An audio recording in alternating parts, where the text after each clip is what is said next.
Hey, hey, you over there. I'm glad you could make it.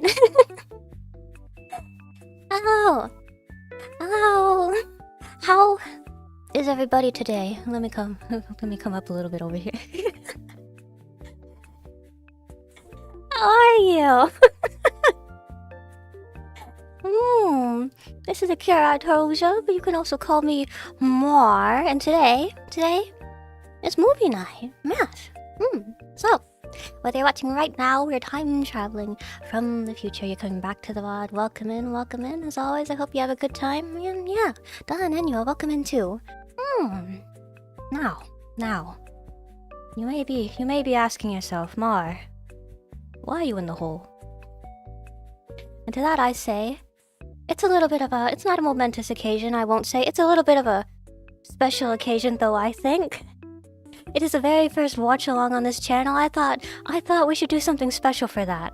So, you know, I've taken you guys outside of the miscellaneous daisy flowers background, and I've taken us somewhere nicer. You see? Do you like the view behind us? This nice little riverbank. There's a bridge back there. We're gonna sit on the riverbank. We're gonna watch a movie. Oh, but I didn't want to sit down on the grass. You know, you get ticks when you do that. It's dangerous sometimes. You can get Lyme disease. So like, I'm inside the hole instead. In the rabbit hole. Yeah, rabbit hole. It's perfect. Yeah. Today we see Mara in her natural habitat. No, you see, I actually don't like dirt. I don't know. I tried to clean it up as nice as I could under here. I got my nice little coffee drink under here. I brought some snacks with me. I have like a bag of pistachios here with me. I haven't eaten dinner. That's why I grabbed a snack. Cause like I wanted to snack on the pistachios while we were watching the movie, but I don't know. I was testing my mic and I think you guys can hear me crunching on the pistachios. So like I might just like wait until after stream to like go make myself something to eat for dinner. Yeah, it's okay. I woke up like really late today. I woke up at like 1 in the afternoon today for whatever reason. I don't know why. I went to bed early yesterday. I wasn't streaming until 3 in the morning, so I don't know why I woke up so late. Anyway, yes. The pistachios are there. I want them. I have not a cold drink today. I have a hot drink with me today. It is a coffee. Decaffeinated coffee. Which isn't 0 caffeine, but you know it's less caffeine, so I'm not gonna stay up too late tonight. Yeah. Never knew about the existence of this film and probably wouldn't have watched it, but hey, to watch along with more. Yeah, it's like... how would I describe this film? I don't know. I just wanted to watch it because of like the anime. I learned about it because like it's apparently like one of the inspirations for the Amazing Digital Circus. And also like, which I like. And also like, I don't know, apparently like the animation it just goes like super hard. It's like...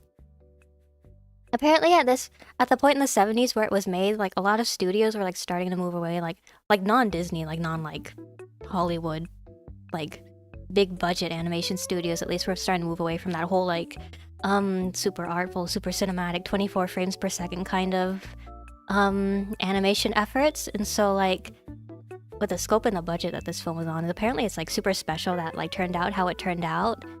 Yeah. It's a children's film, but it's also like one of those children's films that are still an art film kind of films. And so I just thought it'd be fun to watch. I really wanted to watch it. And also like, I don't know. I've been feeling, lately it's just been like, I've been feeling like, maybe it's because like I get the chance to slow down after the week, but I've just been feeling kind of tired on Saturdays lately and I haven't been getting much done. And I feel like, I don't know. I'm the kind of person, I mentioned this before, but like I'm the kind of person that needs to give myself some accountability if I want to get stuff done. And so like I'm starting to think like, I don't know. Maybe I should start doing like short streams on like Saturday evenings and like that'll help me get a little bit more done in the week. And it's fun too to hang out with you guys a little bit more. But yeah, nice little poetic snippet. Laughs come and go, but long-lasting smiles are something to treasure. I agree completely. Laughs come and go. Long-lasting smiles are something to treasure. Yeah. I think smiles are always something to treasure. Laughs are something to treasure too. Any little bit of happiness and joy in your life, I think. Treasure that. Nurture that. Yeah. What else did I want to talk about today? I did talk to you guys yesterday, so honestly, I don't have a whole lot to talk about. I'm gonna take a sip of my coffee drink real quick here. Right. So yeah, about the movie. It was made in 1977. It's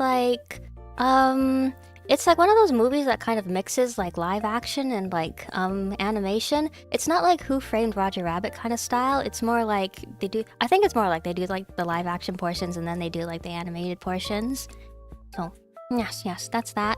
I told you a little bit about it earlier. Oh, if you need a link to the movie, it is also in the pinned comment there too. Yeah.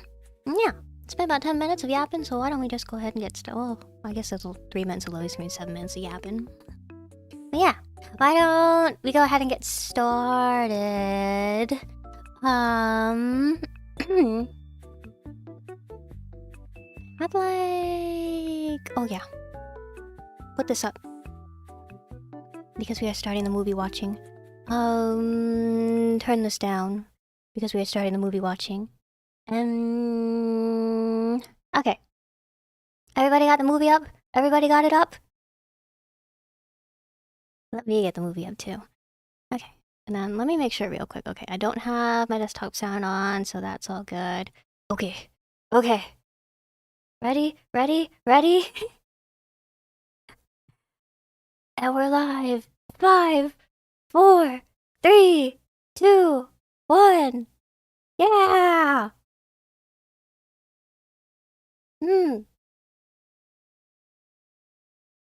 20th Century Fox. Yeah, live action portion to start out. I believe like the copyright for this movie is like kind of like iffy at the moment too. It's like technically I think it would be owned by Disney since like was like a like Fox published film, but like since it's such an old film and like because it's been passed through so many hands, it's like one of those cases where like nobody really has the paperwork anymore and nobody really knows like technically who owns like the most of the movie. So yeah, oh poor Anne. Oh, I love this style of film though. Forgot you. It's her. She came home from school, she's not wearing a backpack. I'm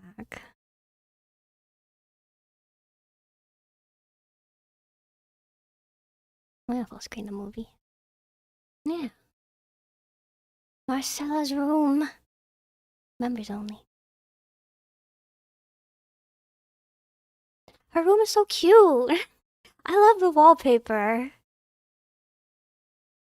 Nice toss.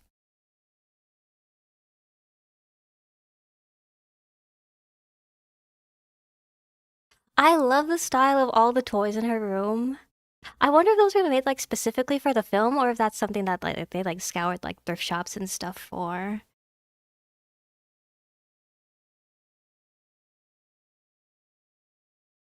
Whoa.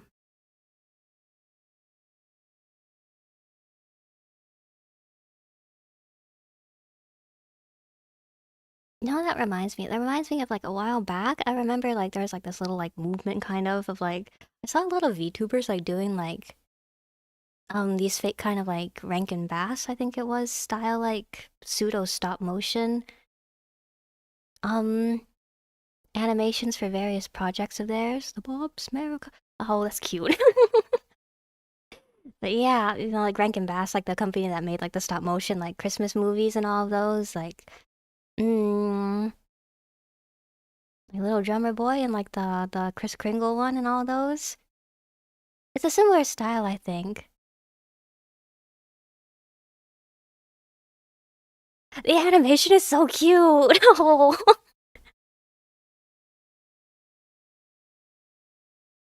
It's so cute. It's so cozy.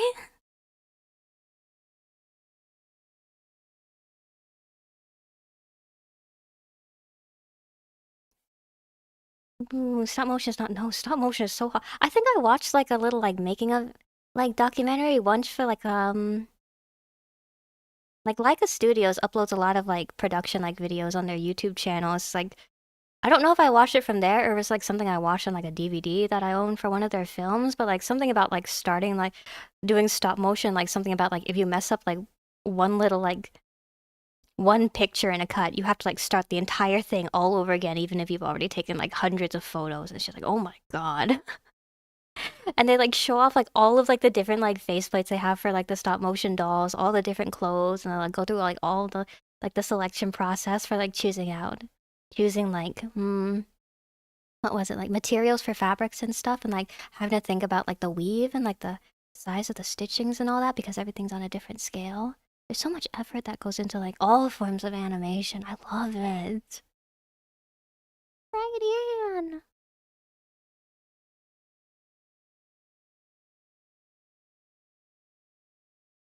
And into the world of wonderful world of animation we go.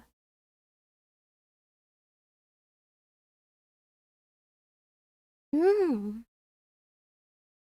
Feel like old films didn't focus exclusively on kids and also kept the adults in mind. Yeah. I think it was like who was it? It was like Brad Bird, the Disney director. He said something like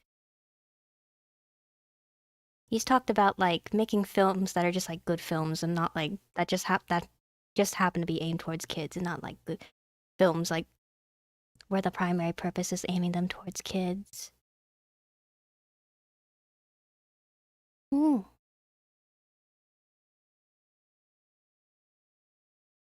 The cell animated style is so cozy. It's so cozy. I love the way like Anne's hair like kind of like falls over her face sometimes too. It's like it's very messy. It like very really gives off like that kind of yarn hair, messy yarn hair sense, I think.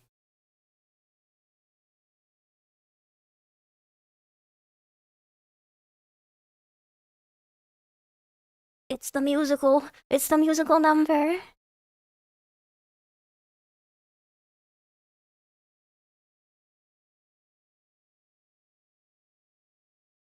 I love Anne's voice too. Apparently, another tidbit for you guys. Apparently, like her voice actress had like laryngitis from a cold when they recorded for the movie, and so like that's why her voice is like exceptionally raspy. Like I forgot who her voice actress was again. Like apparently she's known for her raspy voice, but it's even like more so now because she had laryngitis.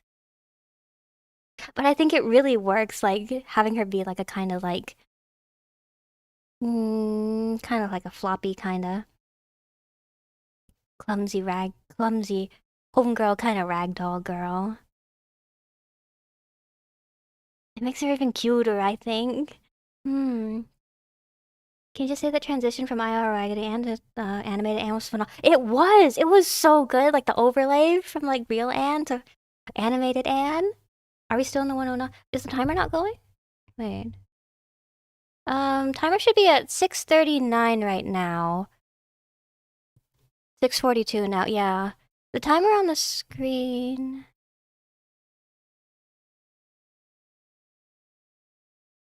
I think the timer should be on screen is going good. Is going correctly, I think. Yeah, we're about at the 7-minute mark right now. Now it's going. Oh, did it not? Was it not going when I was full screen? Okay.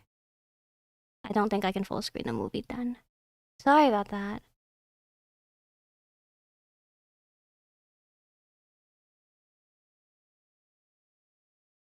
Okay, let me just. I love how we can tell how obviously overlaid that was. This is It's so charming. The cell colors are like kind of faded too, but I think it really like adds to the atmosphere. Oh my gosh.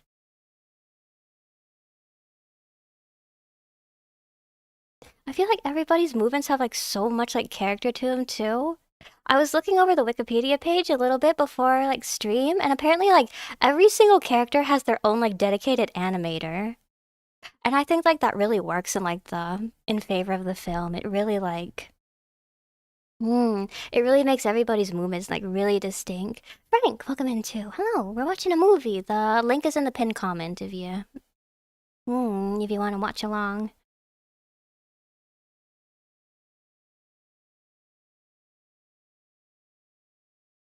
God, I can't get over how cute Anne is.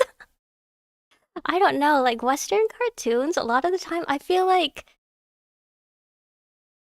I don't know, they don't really have like a lot of a messy, cute kind of look to the characters a lot, but like Anne, I feel like they really nailed it with her. She's just adorable. If I watched this movie as a kid, I can tell you right now, I would have been obsessed with Anne. Maybe not enough to get my own Raggedy Ann doll, but like this movie at least, this seems like the kind of thing I would have watched again and again, over and over again. Oh my gosh. It's so cozy, it's so charming.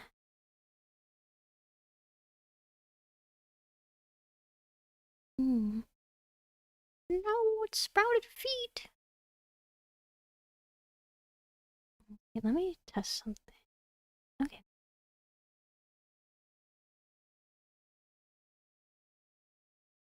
And I know.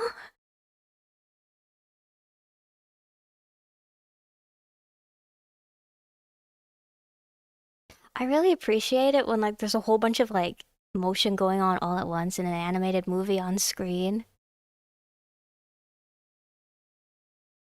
Blam.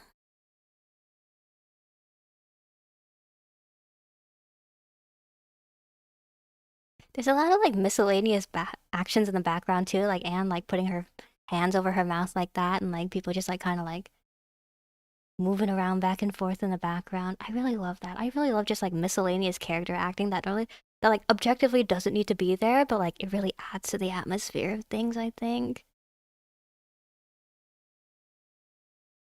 The camera work's going crazy in this film too. The angles that they're drawing and the way that they're like moving around the shots. Hmm.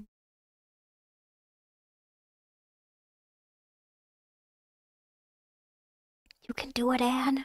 You can read. Old animation really had it had so much personality.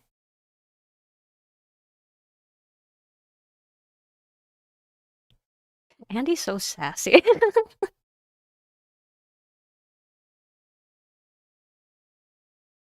I love how loose they are too. Did I say this already? I'm gonna say it again if I've already said it, but I love how loose they are. I love how like things aren't always like the character art isn't completely on model, it looks like. Especially for Anne and Andy.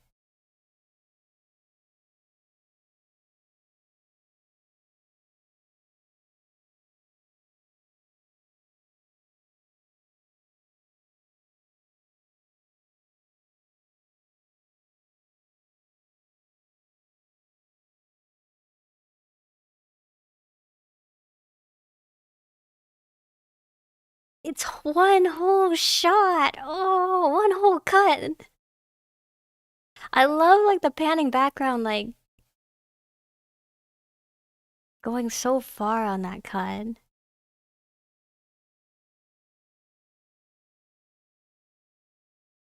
Hmm. The blocks say Andy in the background.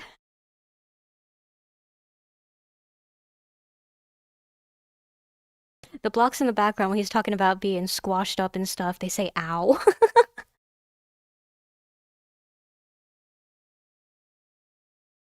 Oh, Andy.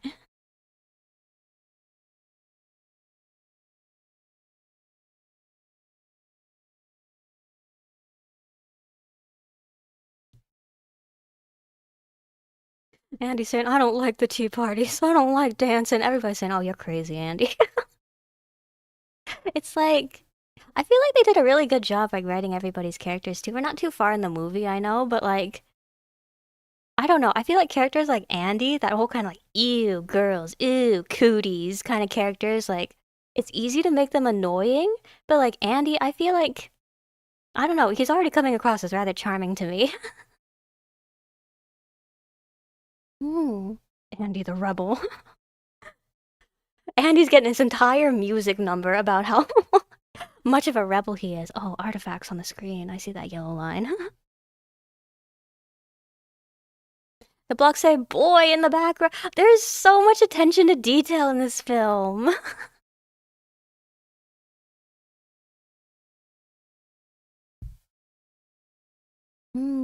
Andy represents the young boys on the playground. Yeah. Andy said, "Ooh, cooties, ooh." But then he sticks around anyway. He likes hanging out with the girls. He just doesn't want to admit it. Oh, it's Toy Story. And then we're gonna go to live action. Marcella walks in the room. Yeah. Oh, yeah. And then, like, Anne's character arc kind of, like, goes away from, like, the kind of, like, messy look that she had before. Oh, and it was, like, during the musical number, back to, like, the more, like, on model for, like, the real life Anne doll. Oh, that was nice. Something tells me Anne is the favorite in this room. Something tells me Anne's got the primo spot in the bed during bedtime. Hmm.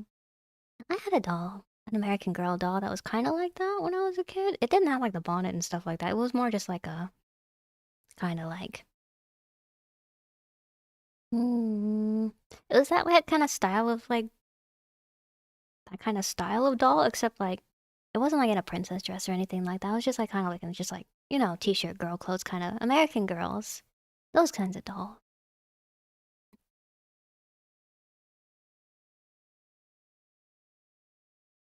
Into the house you go, Babette. Into the darkness she goes. You're in charge, Anne. Anne is the favorite. Anne is the one that gets the special clothes during dress-up time.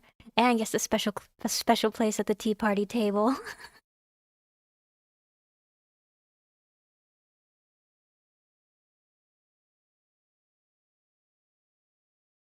You know, Babette.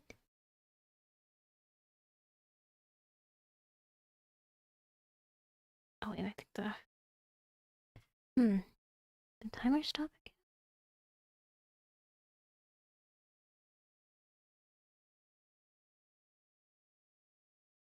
Oh, sorry. I just noticed about the time.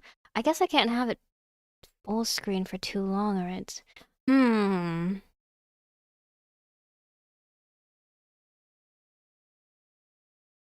Okay, timer's going again. Sorry about that.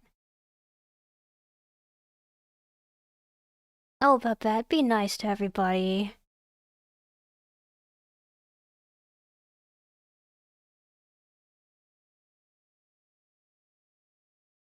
Babette's character art is so detailed. I love like all of like the little artistic like bits like set her apart from like the rest of the toys here, like putting her up on the balcony like that, and then like having her art so detailed. You see, Andy does enjoy being there.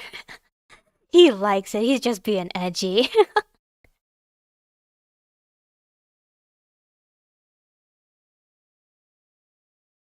Hmm. You hope that Babette doesn't turn out to be snobby. It's looking like it's gonna turn out that way. I think she'll probably. Oh my gosh, that's cut there.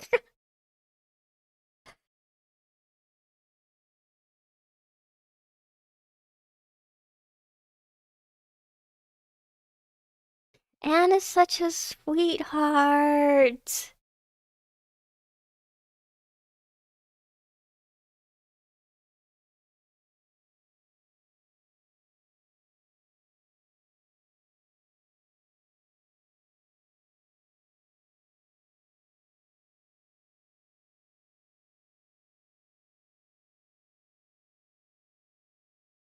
This musical number is so like it's so comfy and nostalgic.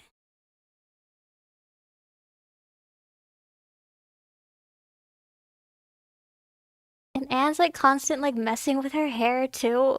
Oh.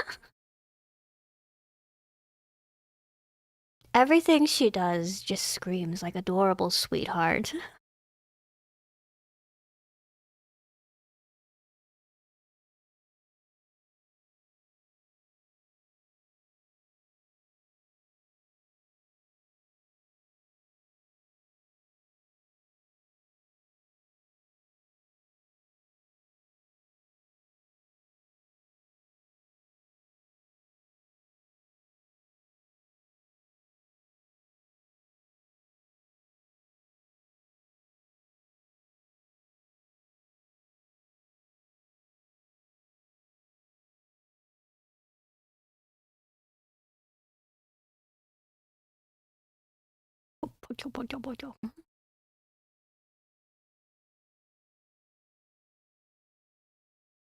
Oh, the floor being cells too, and then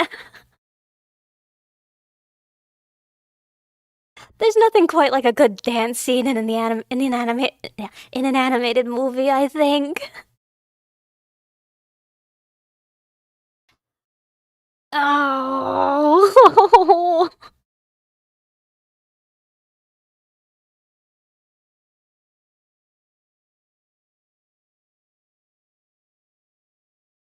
Hmm. Thinks this would be a noble learns the joys of the peasant. Maybe.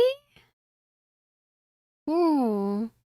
It's looking like it'll turn out that way, probably. Like, Babette learns, like, Babette acts all snotty at first, but then, like, Anne and everybody else gets into her heart, and she learns to enjoy being one of Marcella's toys. Hmm. You can tell this was made with passion. This was made with so much passion. It's so obvious this was, like, a passion project. Oh my gosh, this movie is beautiful.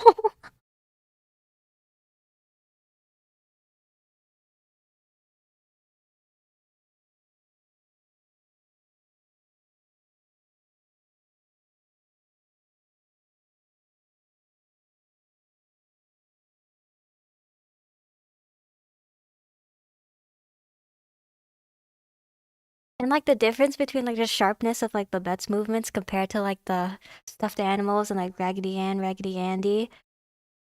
How they, like, kind of, like, just, like, flop around everywhere. Wah. Wah.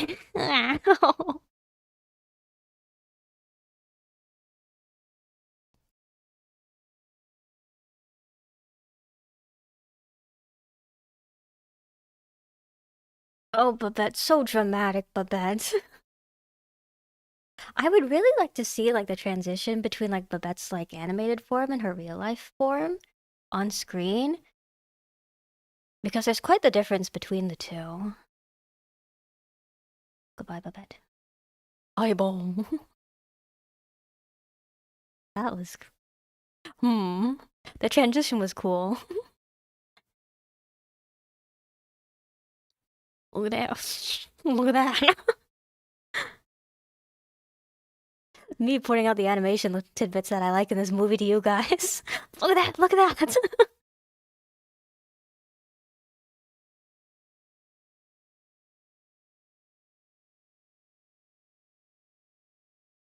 Everybody ignores it. Can they hear him? No, they can kind of hear him in the background, but everybody's just kind of ignoring him.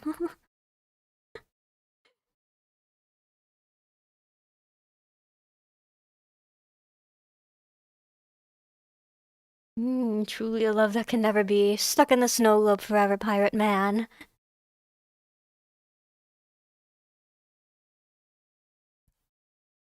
I love how he's just like singing in the background. Everybody's just completely ignoring him.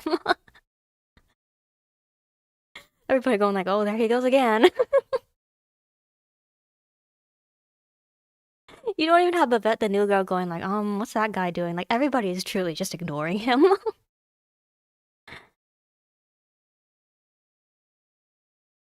Hmm.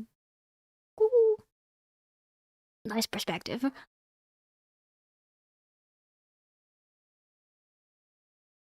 Hmm.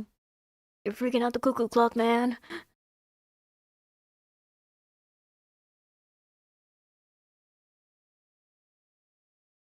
Man.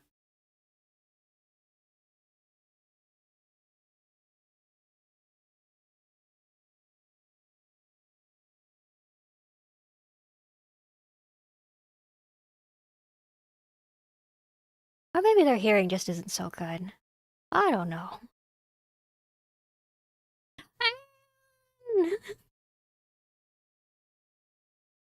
She's probably okay. She's filled with stuffing.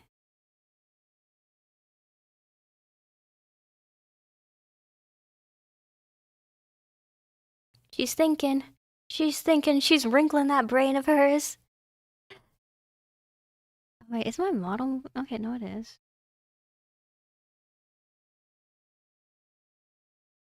Those two are so synchronized.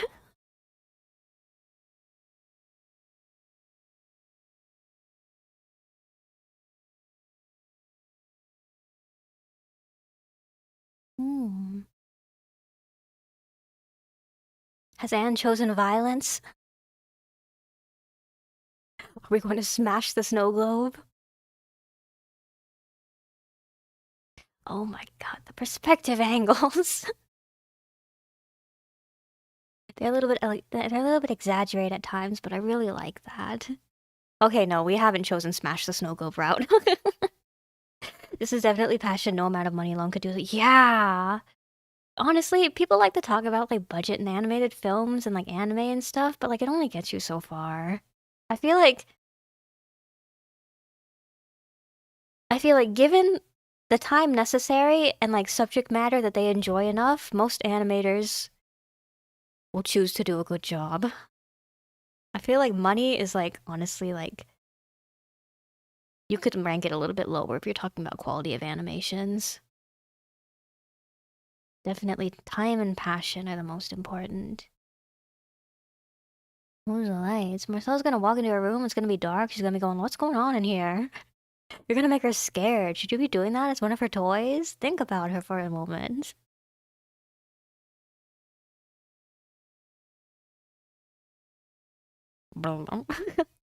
Puppets! Hold on now!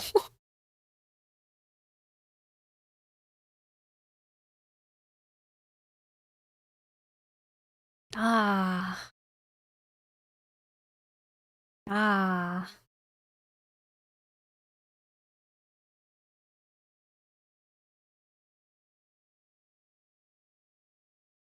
Pollo? Pollo?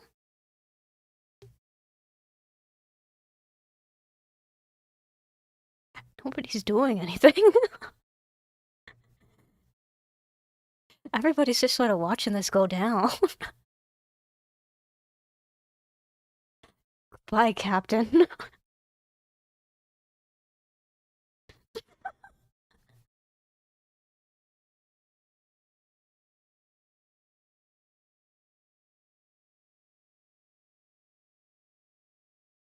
Oh no! The voice acting's so good.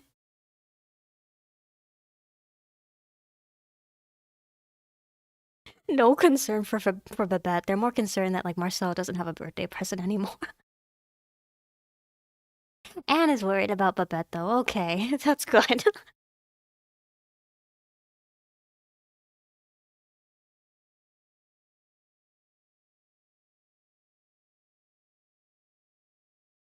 Right. The princess has been kidnapped, and now our heroes shall leave on their journey. Really scary.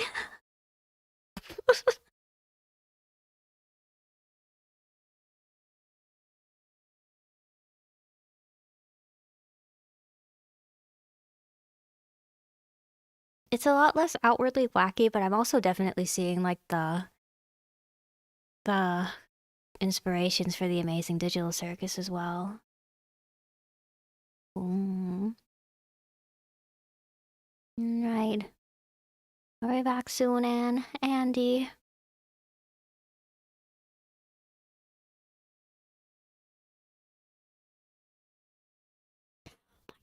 God. The whisperiness of Anne's voice.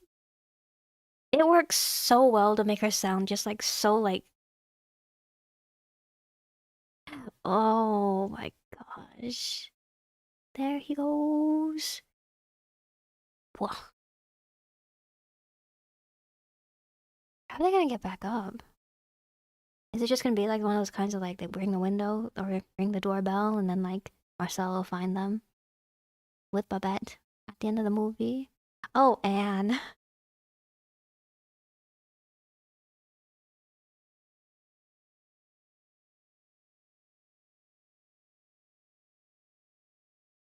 Yeah.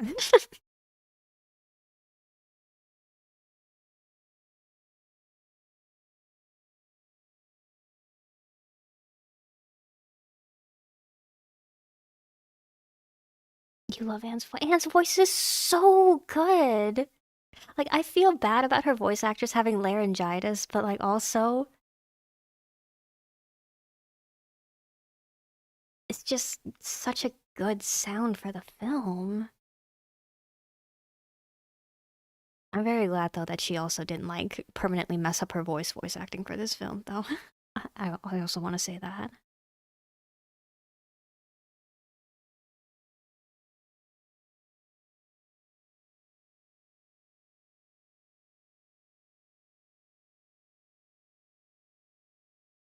Mm, I think Anne and Andy are supposed to be siblings. Anyway. And Andy, I feel like, is such a good brother.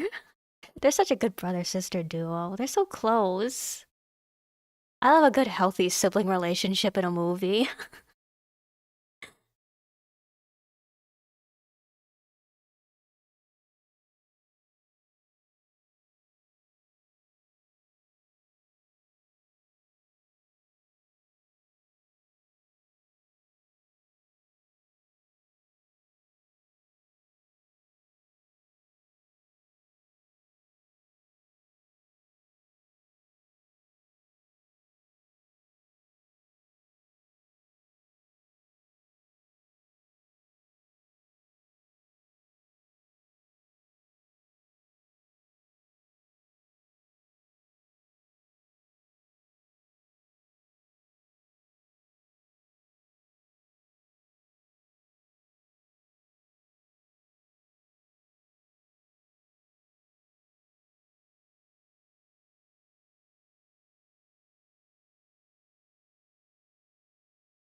Candy hearts and paper flowers.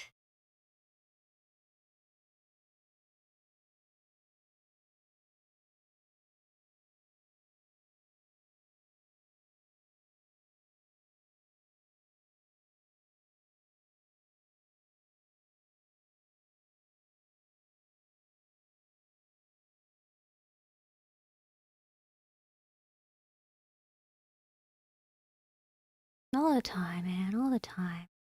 I agree.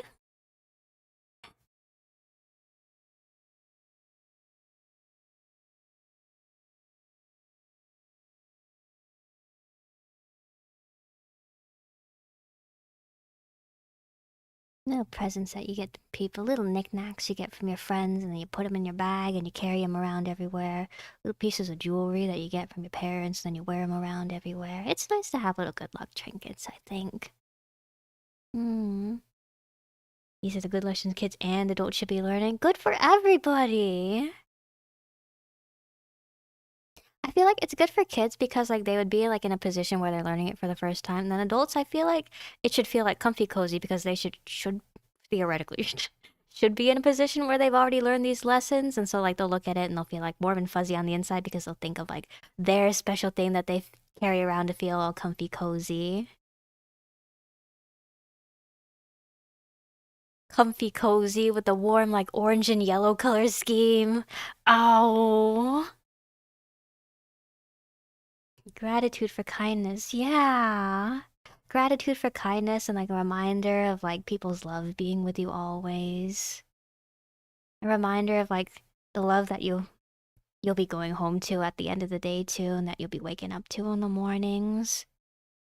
Hmm. A bit of respite in your pocket.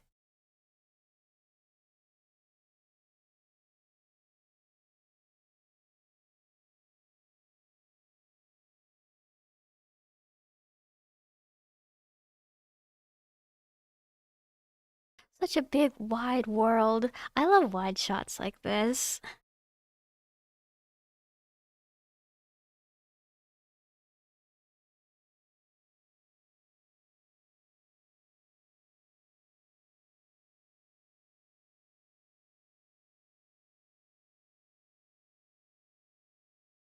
They're just having fun out here. They're on an adventure. They just watched Babette get like kidnapped in a horrible traumatic experience.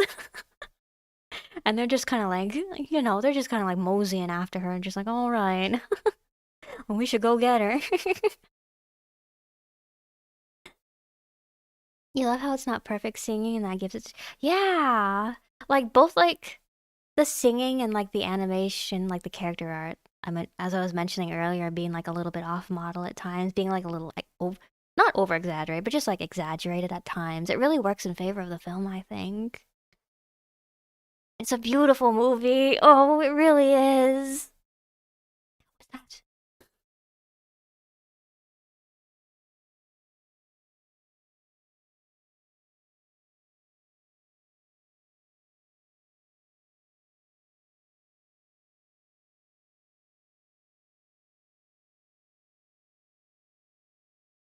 No, Andy's ready to tumble.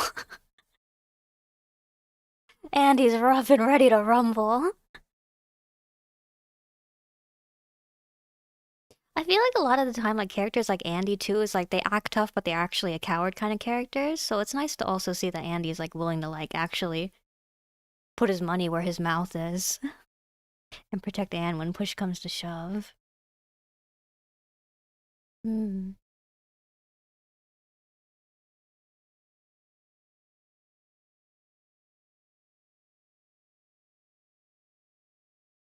Mr. Camel's tripping out.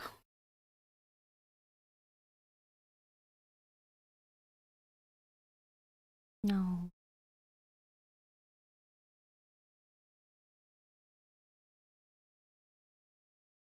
Be nice, Andy. Candle's on some good stuff. They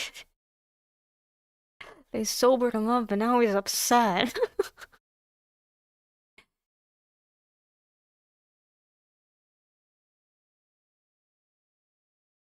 Help him up.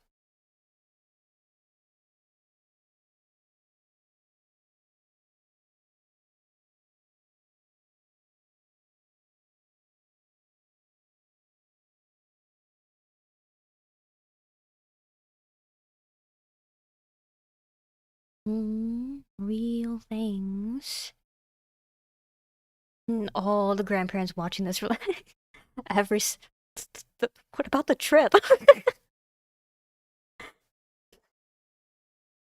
Hmm. Oh, this background is beautiful. Oh gosh.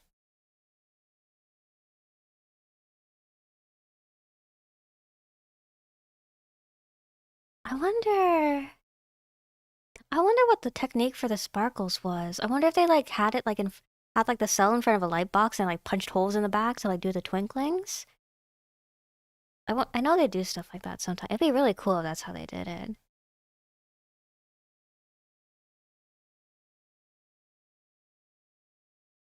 Hmm. Till everyone poured their heart into everyone. The voice actors, the animation team, everybody. Oh my gosh.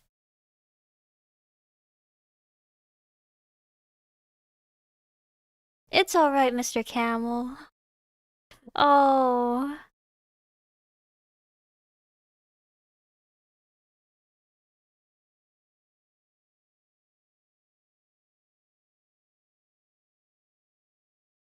I feel like these kind of like melancholy characters in like children's media were like really common, like not overly melancholy. They got like a sort of like underlying depression, but like not like hmm,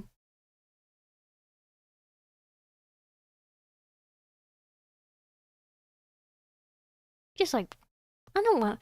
Well, I guess well, just like gloomier characters like this because there's also like there's like Humbug and like Phantom Tollbooth I remember, and then there's like Puddle Glum I think his name was from the Narnia books. Hmm. Oh, like Eeyore too I guess is also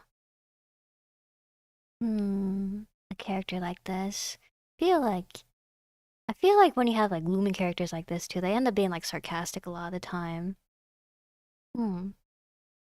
So it's like very nostalgic, I think, this kind of characters. Hmm.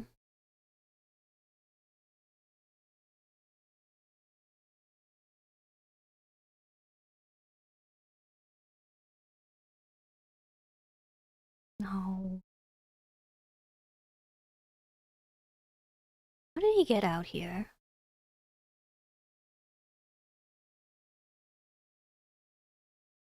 Every night. Hmm.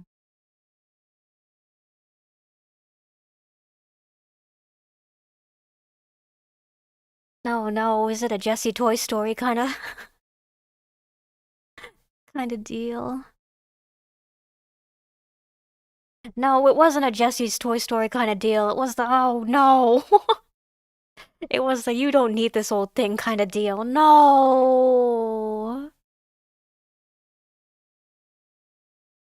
Oh no.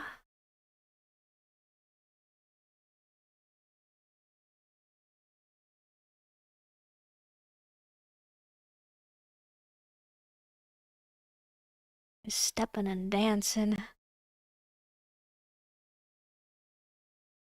Stepping and dancing with those vacant looks on their face while he's singing about how sad he is.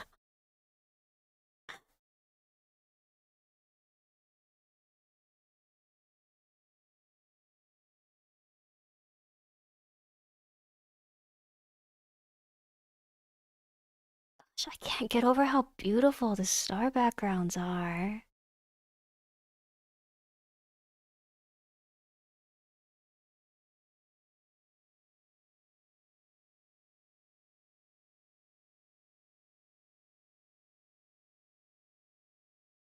Hmm.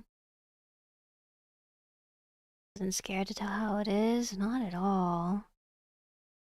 Well, that's part of that making a movie that's for everybody kind of thing, I think. Be nice, Andy. Ah, be nice.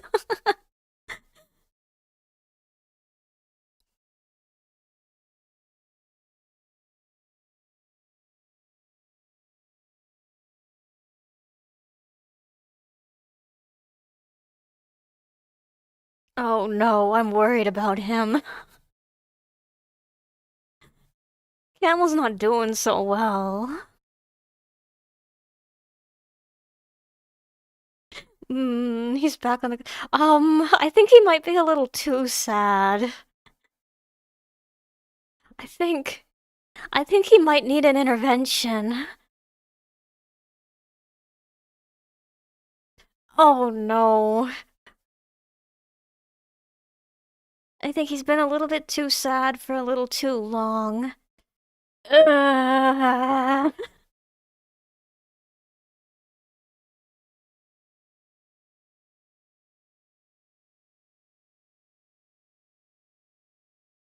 wow. I feel like the beautiful star background really added to like the impact of that cut there. Ew, goopy. Hmm. Sappy? Maple syrup?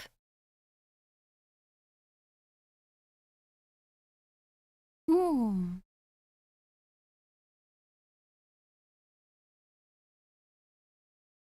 Maybe better not to rationalize this scene. Wop, wop, wop, wop. Oh, there's a guy like this amazing digital circus. There's the inspiration again.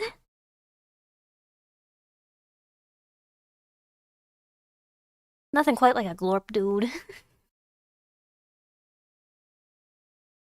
The greedy. Hmm. I like the choice of name. They didn't name him like Glorbo or something like that. They went with nice and simple, the greedy.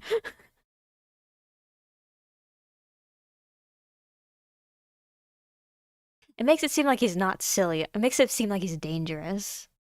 I really do like the choice of name.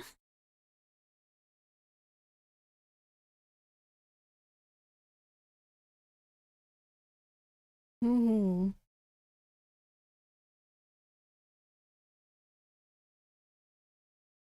Hmm. Hmm. The greedy, huh? No, they named him the greedy. They didn't name him the gluttonous, so like... Something tells me this attitude like extends into other things as well. There's going to be a very important lesson to learn here, you see. Hmm. Rightfully depicted him as utterly disgusting. I love how in motion he is as well. He's like constantly like moving around.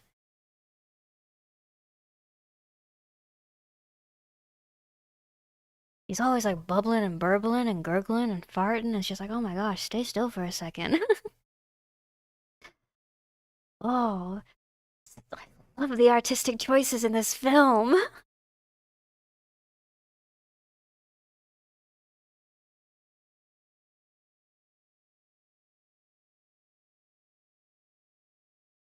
Everybody gets a musical number. By depicting like this, it drives home that greed isn't good. Yeah. Definitely like very like on the nose with the visual language here. Hmm. I'm very curious though about like if they're just gonna stay like purely inside of the don't eat too many sweets kind of lesson, or if they're gonna like take it outside of that. I feel like they would like take it outside of that. Hmm.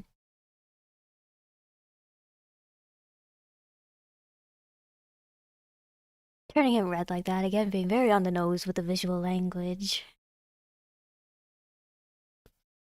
Paddle, paddle, paddle.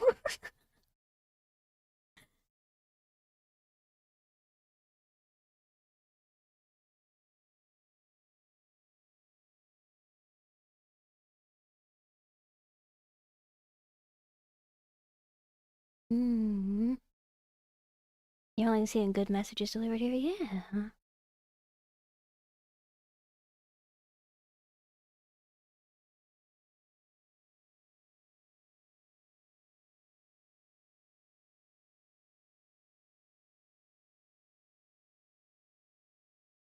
Hmm. Oh yeah, there's the greedy.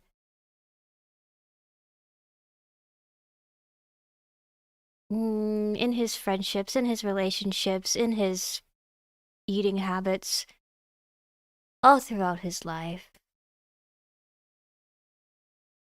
Hmm. No, but then like Anne and Andy will be kind to him and well, maybe not so much Andy, but Anne will at least, I feel like. And he'll make some sort of growth, and then we'll also get a very nice lesson about like a kind of like don't judge a book by its cover sort of lesson. Hmm. Like a sort of everybody is deserving of like kindness and a chance kind of lesson, maybe.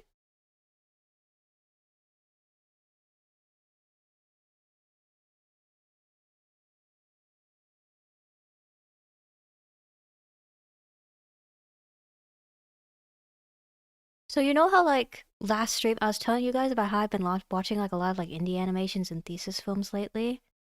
I watched one called like A Date with Chimney Alfonso. I'm not gonna describe it right now, but like I'm getting like flashbacks.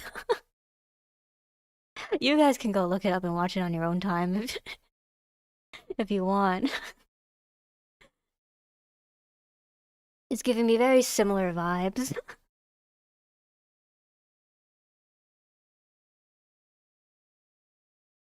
Hmm. Oh, greed being a never-ending. Yeah, that's actually really good. Like analogy here. Hmm. Bonk him. Bonk him, man. All of the hands coming up like that, it's kind of creepy. I like it. The imagery with this guy.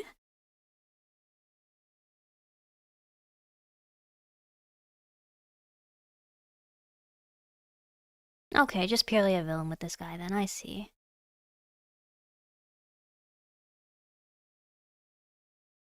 Hmm.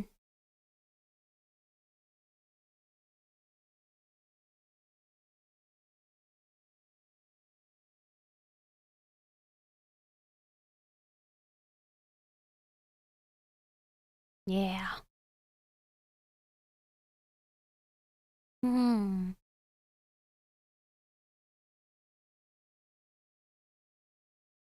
Pretty much everything that has been like on screen, like since like they arrived in the Greed's lair has been like just cells. Just animation cells. It's so good. Oh, Greed is a sweet trap, yeah. Andy like being continuously tempted by the greed. Going like, it's so sweet. But he has Anne there to keep him grounded. A lesson on how like it's important to have like loved ones and friends and family to keep you on track. People to rely on.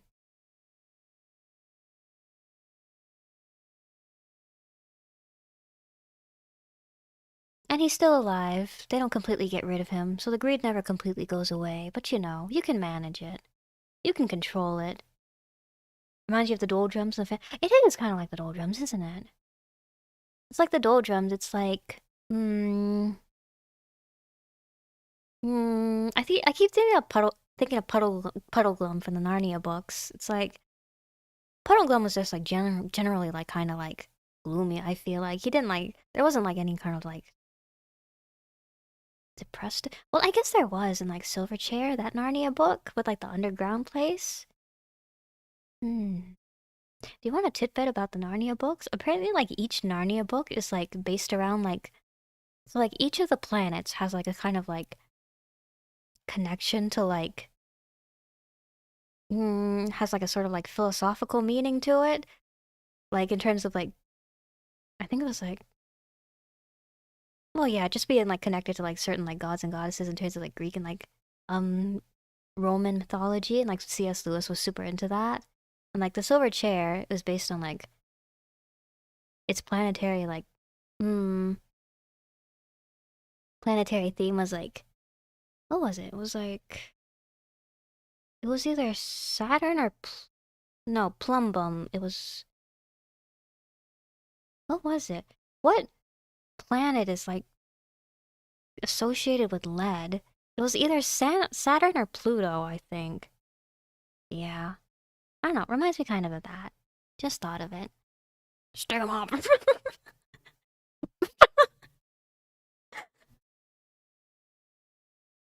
Hmm. That they do.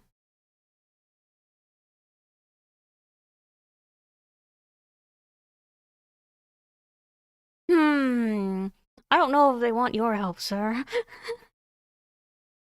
Hmm. Leonard Looney.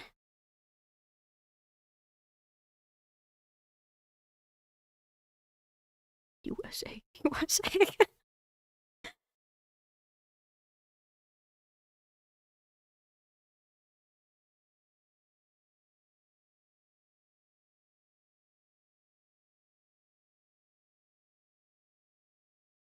Oh.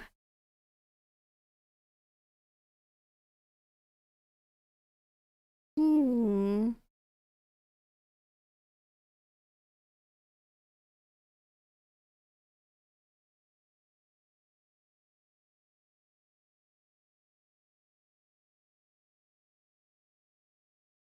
Hootie. Yeah. Maybe? I've never. Hmm.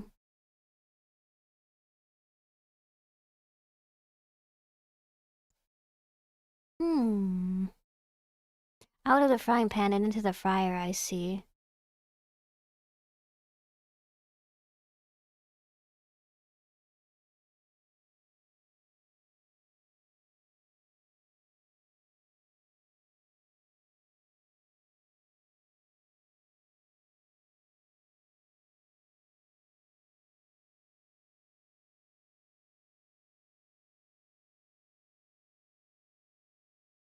A different problem from the grade, but definitely still a problem.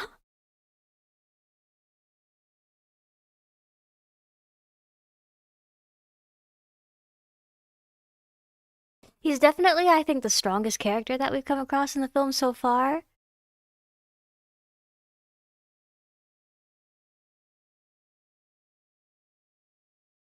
it does feel like there's a little bit of a tonal shift right now with him.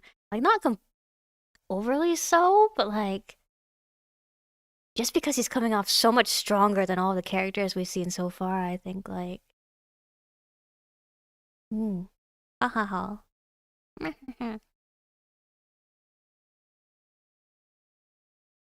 That was a cool cut.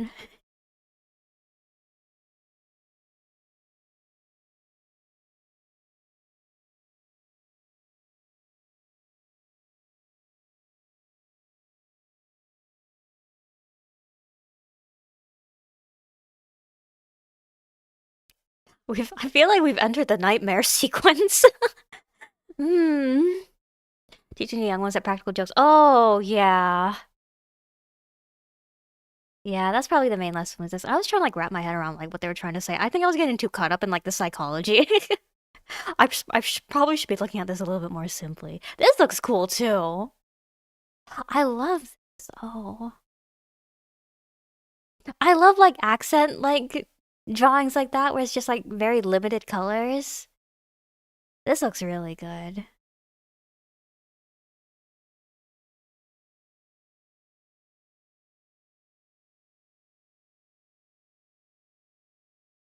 Meow.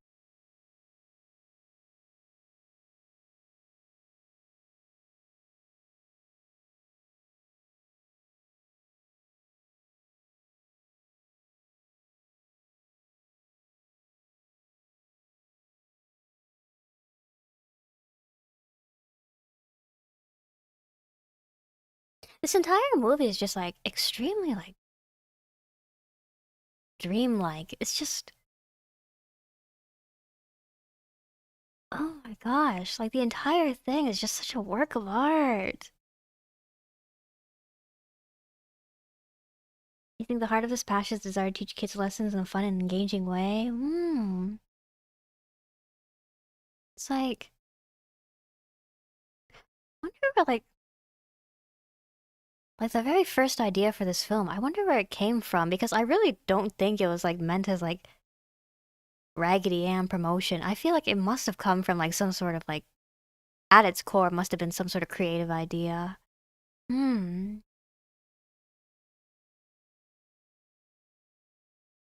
The king! The king!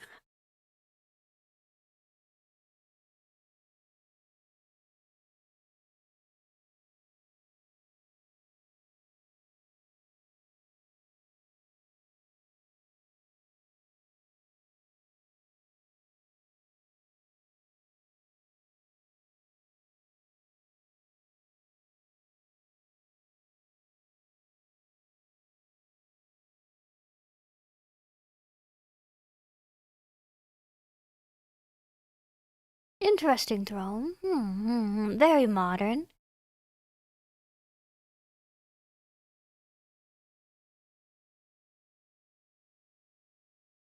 Silence.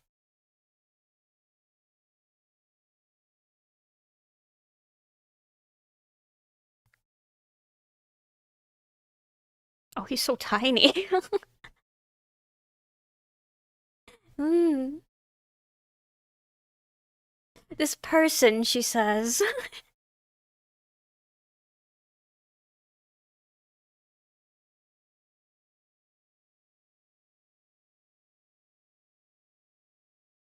Hmm. Oh no, he's self-conscious. Well, so am I. It's okay to be short.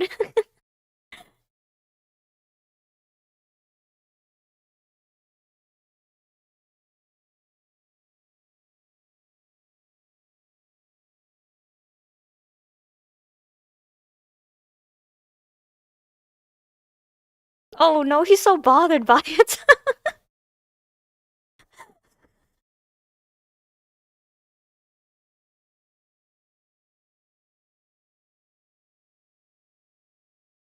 He's not easy being cheesy.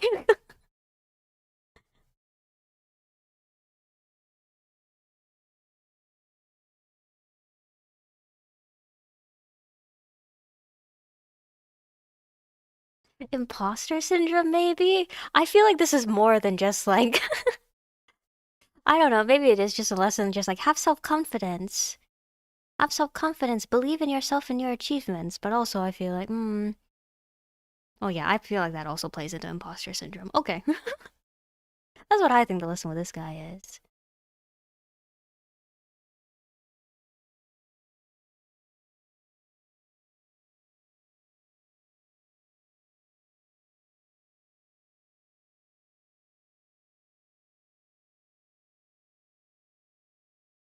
Oh no. But Napoleon, no, listen, it's like French inches way back when. Like if you, I, I have heard. Let me. I can't look it up. I'm watching a movie right now. Oh God.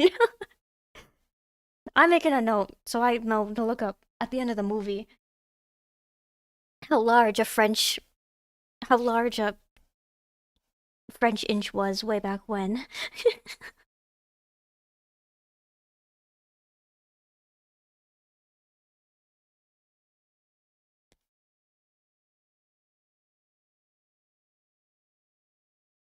French inch. And he grows when he's confident in himself. He grows when he's having fun and he's confident in himself. Did Napoleon? It was a good line.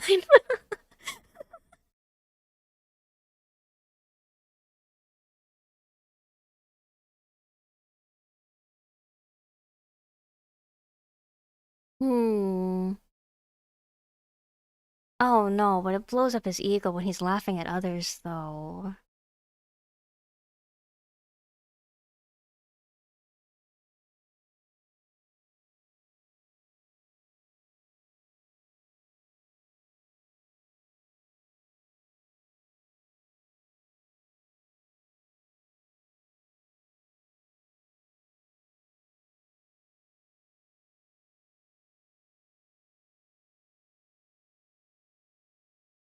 Hmm.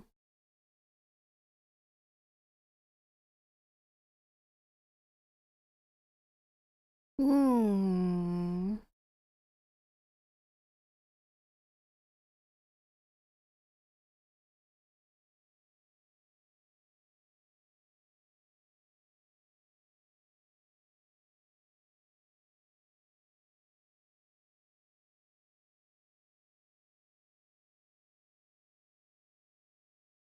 Something. Something about the effort it takes, the amount of effort and the constancy of the effort it takes to. Hmm. Oh yeah.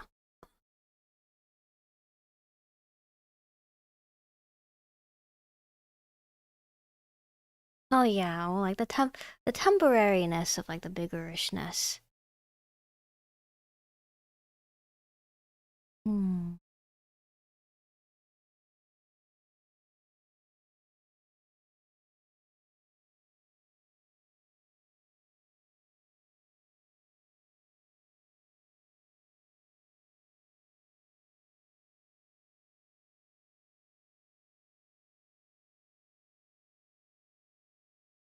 Cookie crazy.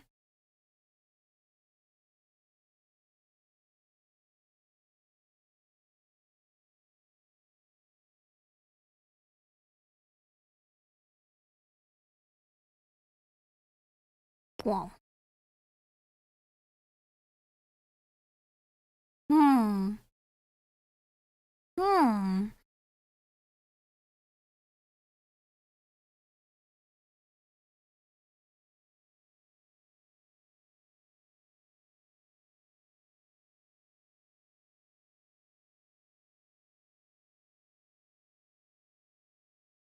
I think like if you can't beat 'em, join 'em. Anne and Andy have chosen violence. And there they go.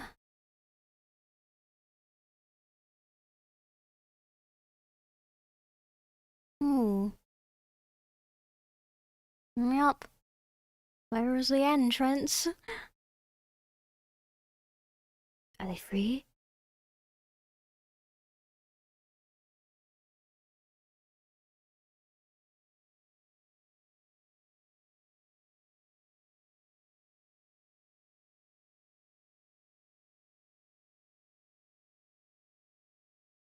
They figured out how it works.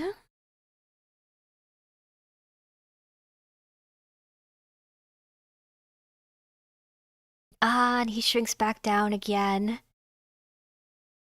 As Anna said, nobody stays big making fun of others. It's one ugly plan. It's whimsical.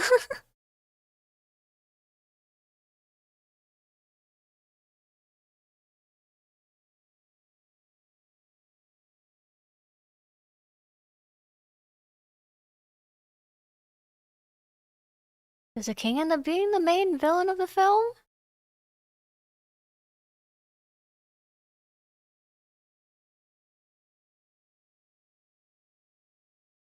Ah, last laugh.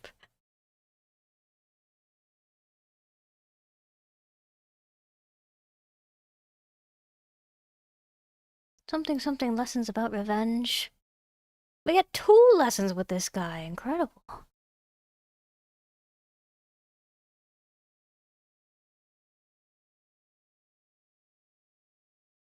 Hmm. I will say, I am kind of missing like the more like grounded backgrounds and like scenes that we were getting a little bit earlier. I hope we're heading back into those soon. Hmm. Is it a coincidence that he has a German accent? Probably not. Something tells me that may have been a conscious decision. Now that you bring it up. Kinguku.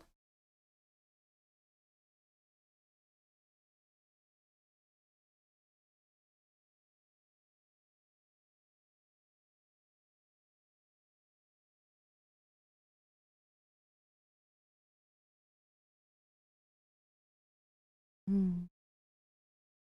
I feel like we have definitely like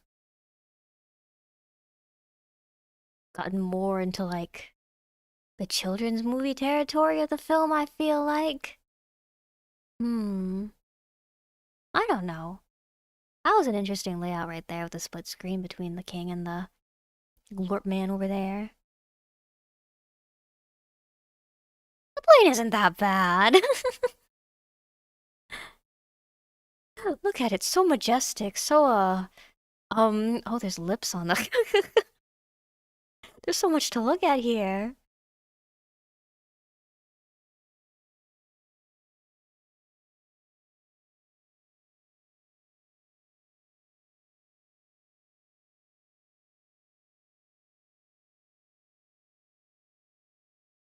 Hmm. It's getting more into the creative realm, definitely. Is that the captain ship or something like no, that's a captain ship.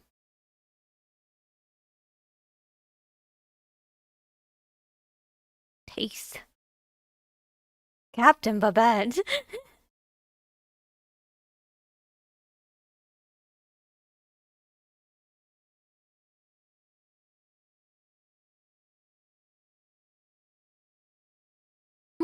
Probably not like a I was thinking it'd be like a save the princess kind of story and then everybody goes home and they like all get along at the end, but I wasn't expecting Babette to become captain. Oh, this wasn't yeah, this wasn't my bingo card either. I'm liking it though. The captain's in the brig.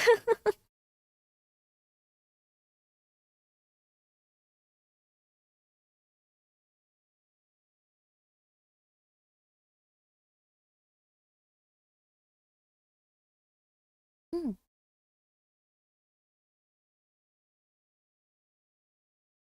Teaching kid ladies aren't helpless, definitely. I'm curious about how it's gonna play out now because it's not what I was expecting. Queasy the parrot.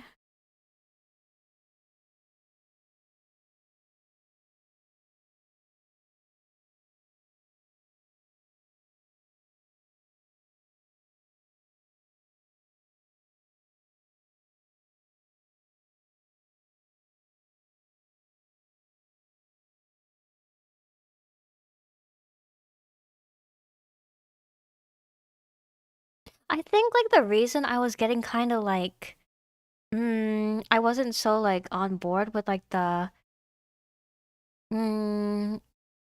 the King Cuckoo sequence that we just got out of is because probably like everybody that we've seen, most characters that we've seen so far, I feel like they all have like sort of like a gentleness underlying their flaws, but like everybody that was sort of in that sequence over there, I feel like the emphasis was truly just on the crazy. And I think on the crazy loudness, and I think that's like, yeah. Hmm. That's the sense I got out of it at least, and so I think yeah, that's probably why I was getting a little bit yeah.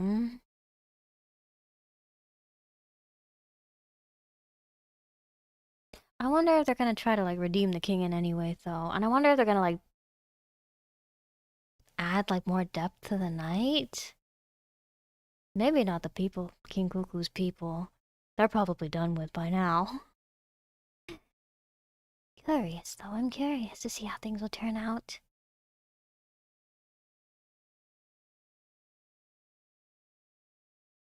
Well, that's just having a good time over there.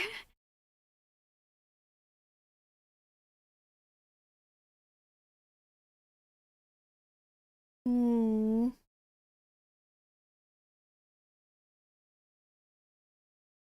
Nope, only.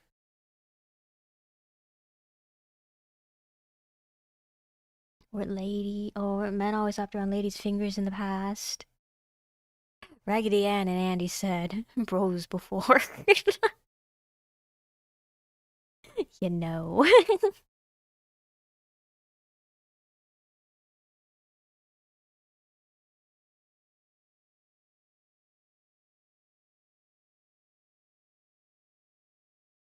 Hmm.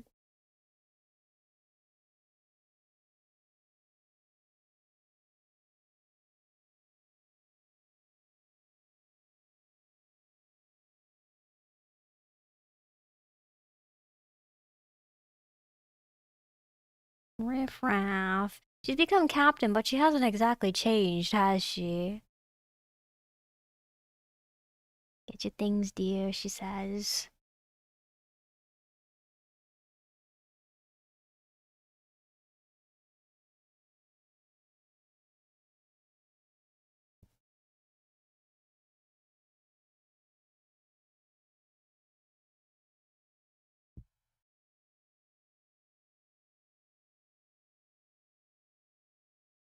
Like,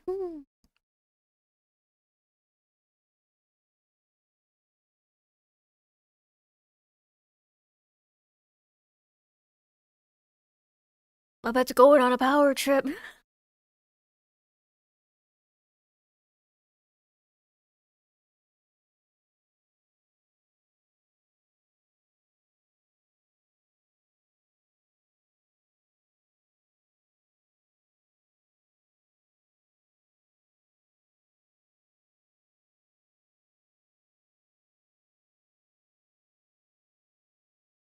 Oh, here comes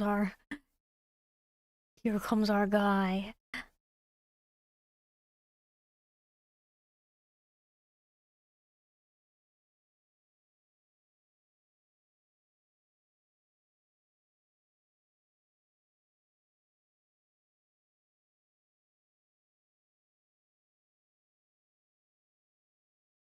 Hmm. Maybe the saving her from a sea monster will humble her a bit? Probably, that's probably what's gonna happen. They'll have to like join forces against the king and the sea monster, and they'll make amends and then they'll all go home and live happily ever after. Maybe?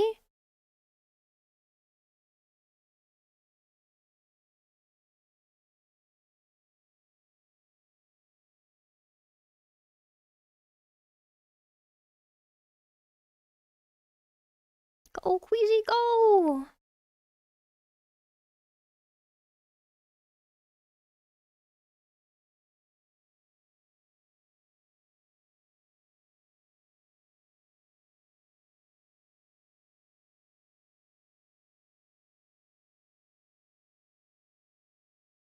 Compared to the beginning of the film, I feel like they're definitely being like a lot less crazy with like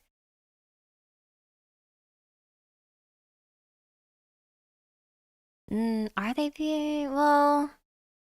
Yeah, there's not as much going on in like the ship scene as there was like compared to like the bedroom scene at the beginning of the movie. Hmm. Slowing down a little bit. In terms of like animation at least and like movement.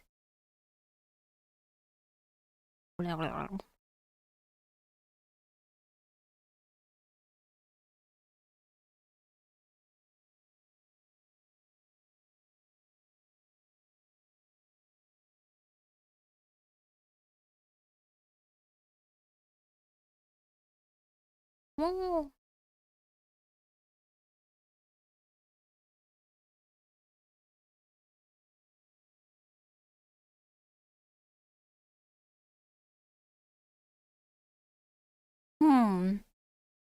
Mm-hmm.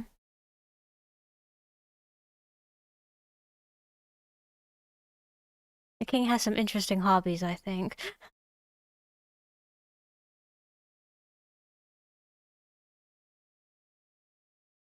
Are they gonna pop him like a balloon? I'm kind of scared.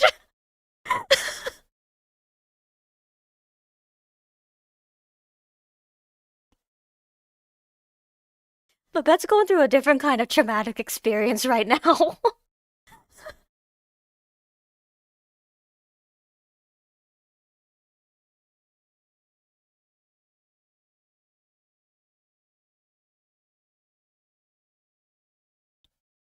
They are gonna pop him like a balloon. It's horrifying.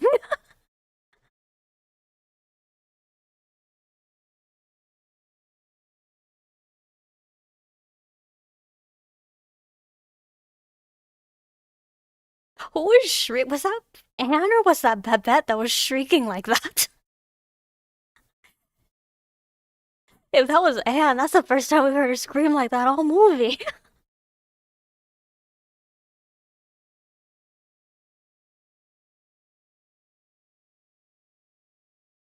Well, on nothing but hot air, says Andy.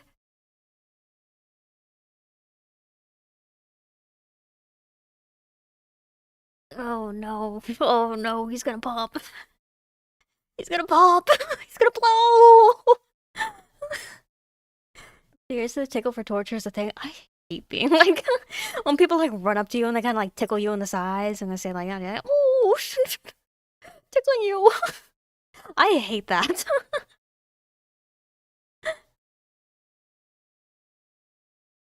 Oh, Marcella?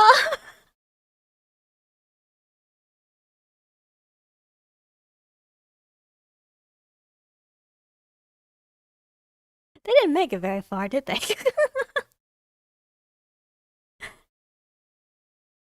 Very active imaginations in these ones. Oh wait, where's Mr. Camel? Here's Babette, there's Anne.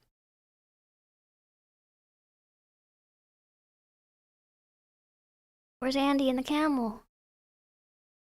Where are the pirates?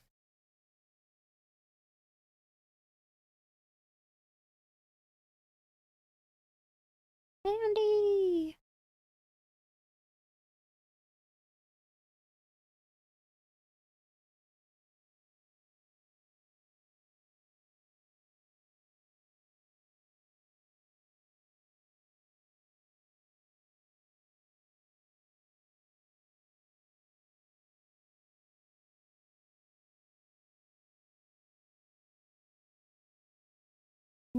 No!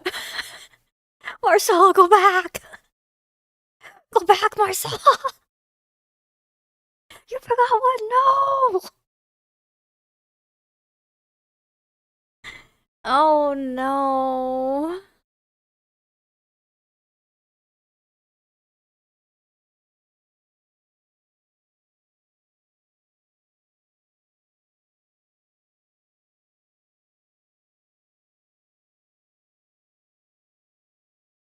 And instead of joining Marcella's toys, he joins the camels in the sky? What's up with that?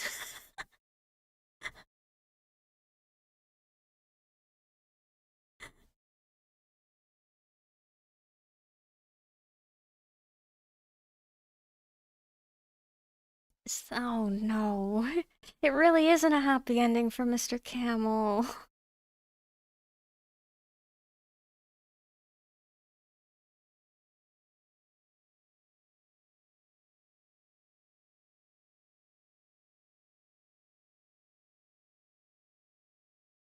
Oh, and that was cute.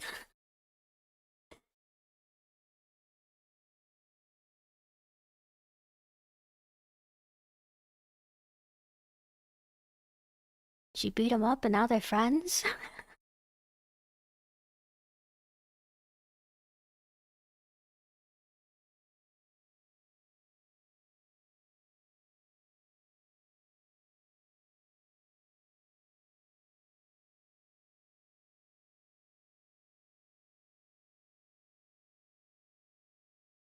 Hug.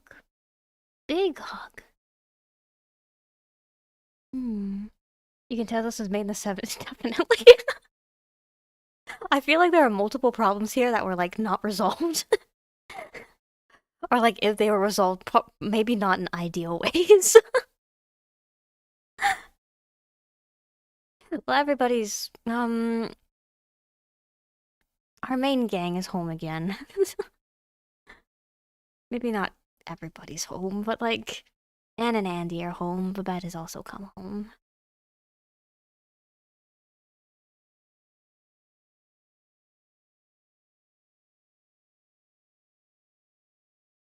The camel! Okay, so no, he does join Marcella's toys then. He doesn't just get left out in the garden forever. Does he?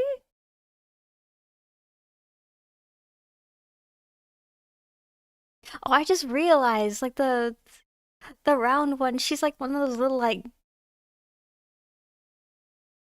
she's a pincushion lady. Oh. They went wrong to shy away from the fact not everyone gets a high ending. Definitely. The window's closed. Oh. He needs to tap on the window. Tap on the window. Do it. He's not looking so good. Okay, no, they do let him in? They do let him in? Yeah! Let him in! Let him in! And he gets his home. No, okay, Marcella didn't just pick him up. He had to chase after his happy ending. Okay, I think I like that better. You saved our lives. We are eternally grateful.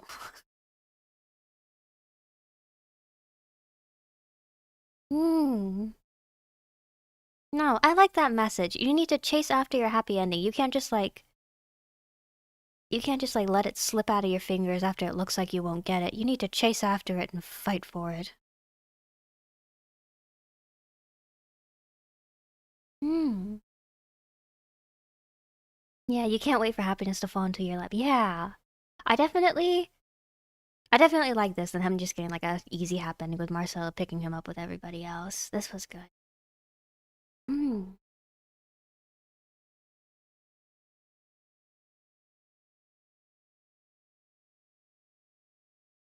The bestest.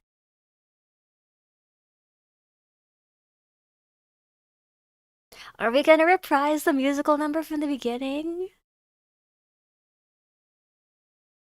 With everybody singing all together again? Yeah. I thought it would have been like the rag doll number and not like the Candy Hearts Paper Flowers number. Oh, but this one works really well, I think.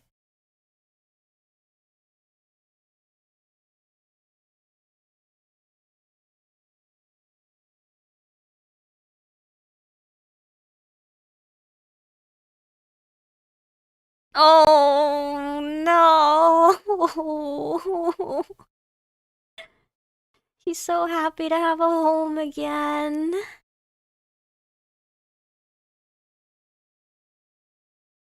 Oh, okay, and there's the ragdoll motive. He's awfully clean for a toy that's been stuck out in the garden for how long? Hmm. He's not that worn down. My childhood teddy bear looks 10 times worse than he does.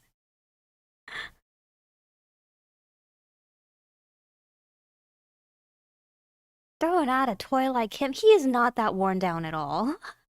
Like, if you were to look at my childhood teddy bear, that bear is like... You can tell that that bear has been through stuff. Hmm. Yeah. She loves him. She loves him, and he's gonna be happy. Until Marcella grows up, at least. We'll see what happens to them. Oh, Raggedy Ann, Dee Dee Khan. Mark Baker is Raggedy Andy, Camel with the wrinkled knees. He doesn't even have a name, he's just Camel. Yeah.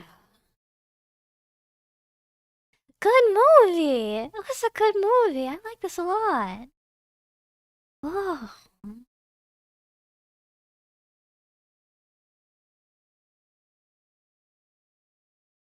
Hmm.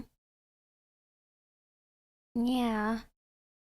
I think definitely like comparing like the what they were doing around like the musical numbers around like Marcel's room at the beginning versus like everything from after King Cuckoo on, I think you can definitely see like they were losing a little bit of steam, but it's still like it was still like a very strong finish, I think. It's fair. It was a very good movie. Oh my gosh.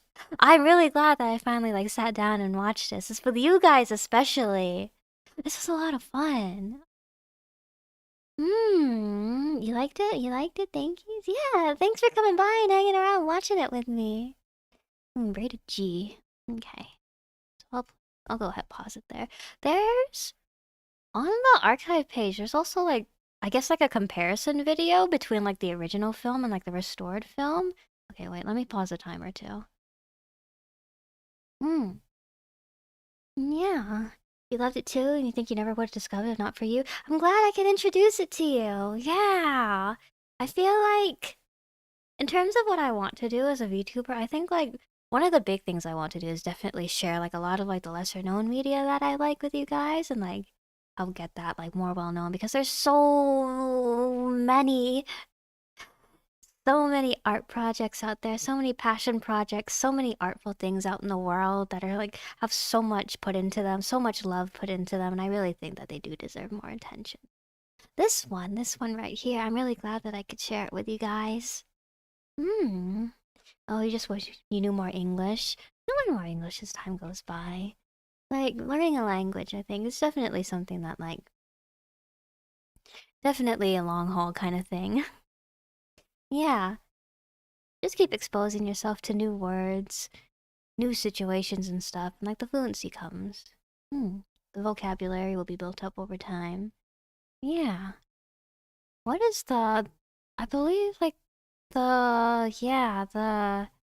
Hmm... The description on the archive page. It's got credits here. Soundtrack. Oh, it's got the, yeah. All the musical numbers. Hmm. List of animators. Oh, I like that they listed the animator. Hmm. Big lineup. Editing notes. Oh, from the restoration team. Um,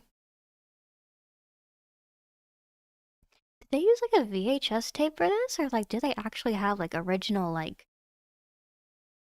film for the movie? Does it say? Reels were transferred by Helgi Helge Bernhardt using a Black Magic Synto Gen 2. It's probably like a VHS tape. If like if the movie is so old that they're not able to find the paperwork anymore, I doubt anybody would have like the original film reel. So it's probably if you think so. Oh.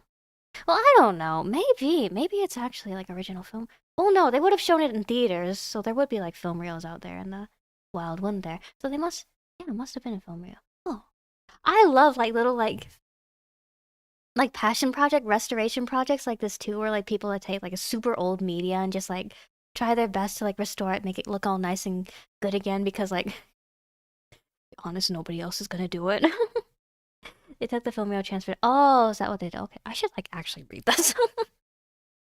Okay, wait. Phoenix digital dirt removal processes were done around the first 40 minutes of Reel 1 by Bernhardt, up to including the opening credits. Hope could do more of this, but other projects got in the way. Oh, okay. Hundreds of frames were cleaned by hand, with 60 minutes of the film originally targeted for cleanup, and then the entirety of Reel 1 and the closing credits for a total of 30 minutes of film, all being cleaned by hand. That must have taken so long. Automatic work was done in PF Clean. However, PF Clean was unable to handle changes on one, including special effects like the flickering when the captain sings "You're my friend." Phoenix would almost certainly have done a better job with this material. Garrett analyzed automatic work. Post-processing in Photoshop, which took several months of by-hand restoration work, and occasionally shot stabilization After Effects too. Whoa. Reel 1 was considered the most problematic. They scanned four different parts of Reel 1. They were all dirty and missing some footage. Oh. You're impressed by our... Okay, wait, so is the comparison video, like, between, like, original footage and the restored footage? Or would it be between, like, a home-release VHS and, like... Can I open it real quick? It's probably... Oh no, I think it's the original film because it's got like a whole bunch of artifacts. I'm watching it right now. It's got like artifacts and it's got like lots of flickering on it. Definitely got that old movie kind of charm to it. But yeah, they did a really good job cleaning up this film. Oh my gosh. Oh my gosh. Truly a passion project all around. Not just like the original production team, but like the restoration team as well. Oh my gosh. I can definitely see why this film is a cult classic right now. Oh, really just a beautiful effort all around though. There's so much love here put into this film and put into trying to get this film circulated too. Let me read about the film again from the description here. Sound here is from the Princess scans. Possible that previous scans of this film are superior in that regard, but it's a matter of taste and hard to pin down. I think the sound works really well, honestly. It's a little bit muted and like... a little bit muted, definitely, but like, again, I think it works well for the... Works well for the tone of the film. Oh yeah, and then the copyright thing out there about like not really knowing who technically owns the film at the moment. So yeah. Yeah. Yeah. Really good. How long was this updated? 2021. This film was uploaded onto archive.org, so they were working on this for quite a while, weren't they? They must have been, since it's a pretty old film, and I would assume that being a pretty old film, I assume that the restoration efforts would have been going for like... Well, what am I trying to say here? It feels like the kind of project you would start in like the 2010s and then end in the 2020s. That's what I'm trying to say, I think. But yeah. It was a good movie. It was a good movie. I liked it a lot. Let me turn the background music back on so we have something in the background too.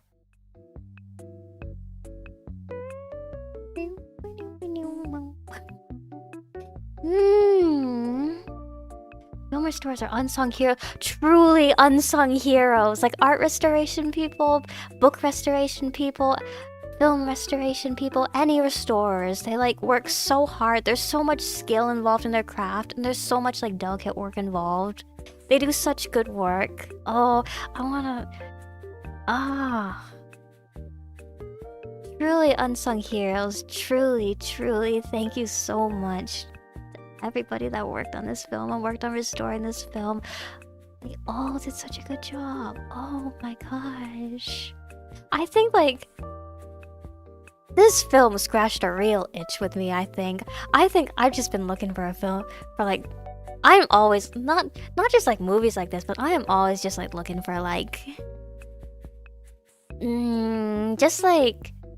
animations in general like this to like watch and like feel something and like just like look at good art. Oh, I love looking at good art. Oh, apparently this director has like one other like passion art project animated film that he worked on as well. Not really similar to Raggedy Ann and Andy in that it's yeah, just like one of these kind of passion project kind of animations. I saw it on like YouTube when I was trying to find a good version of the restored film to watch with you guys. What was it called again? It was something like... It was like The Thief and the something or whatever, or something like... Actually, since I saw it on YouTube, I can just open up YouTube and look it up, can't I? Okay, so go there, and then I go here, and then I go to YouTube, and then I go over here. What was it called? Yeah, The Thief and the Cobbler. That's this director's other movie. I don't know if like the same animation team works on it. It's one of the stories from Arabian Nights. Or 1,000 and whatever that stories. Compilation of stories, I suppose it would be, is called. I was reading a little bit on this movie. Supposedly this one they did like run out of like... the constraints got too much and they weren't able to finish the film in like the way that the director wanted it to be finished, but like there is a version out there where like fans of his work have like sort of like tried to like cobble together like all the original like footage and like get as close as possible to like a director's cut version of the film that was what the director intended out of the movie. So again, we're probably never going to see the film as the director originally intended it. I don't know if I'll watch that on stream with you guys, but yeah. You vaguely heard of that title? Yeah, The Thief and the Cobbler. I think I definitely want to watch like more like older movies with you guys. Like the Jim Henson kind of puppet movies like Dark Crystal and like Neverending Story. I've been thinking a lot about those lately for whatever reason. I don't know. It's cause like I've been going on a hit where I've been watching like the Leica like stop motion making of documentaries, and like I was watching like a video essay on like Fantastic Mr. Fox this morning, and like I don't know, I just been thinking about like art animation movies lately. It's just like I love them. I really love them so much. Oh yeah. I had my snacks, but I didn't touch them all movie. Which I suppose is good though. You guys didn't hear me munching and crunching on pistachios over here. I did take a sip out of my coffee a few times, but I didn't drink a whole lot of it.